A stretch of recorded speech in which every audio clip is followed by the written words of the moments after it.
Hi friends, మీకు తెలుసా Padayappa movie Rajinikanth గారి కెరీర్లో అతిపెద్ద హిట్. ఈ మూవీలో లేడీ విలన్ రోల్ చేసిన రమ్యకృష్ణ గారు ఓ సీన్ చెయ్యనని పట్టుపట్టారట. 1990లో సంచలన విజయాలు నమోదు చేశారు డైరెక్టర్ కెఎస్ రవికుమార్.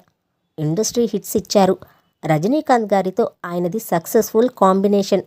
ముఖ్యంగా ముత్తు, పడయప్ప అనే మూవీస్ బాక్స్ ఆఫీస్ని షేక్ చేశాయి. తెలుగులో నరసింహ మూవీగా రిలీజ్ అయిన ఈ పడయప్ప మూవీకి ప్రత్యేకమైన ఫ్యాన్ బేస్ కూడా ఉంది. రమ్యకృష్ణ గారు, సౌందర్య గారు ఈ మూవీలో హీరోయిన్స్గా నటించారు. శివాజీ గణేశన్ గారు కీలక రోల్ చేశారు. రమ్యకృష్ణ గారిది పూర్తిగా నెగిటివ్ రోల్. హీరోయిన్ అనడం కంటే లేడీ విలన్ అని చెప్పచ్చు. నీలాంబరిగా ఈ మూవీలో రమ్యకృష్ణ గారి నటన ఎవర్ గ్రీన్. బాహుబలి మూవీలో శివగామి పాత్ర దక్కేందుకు ఆ నీలాంబరి పాత్ర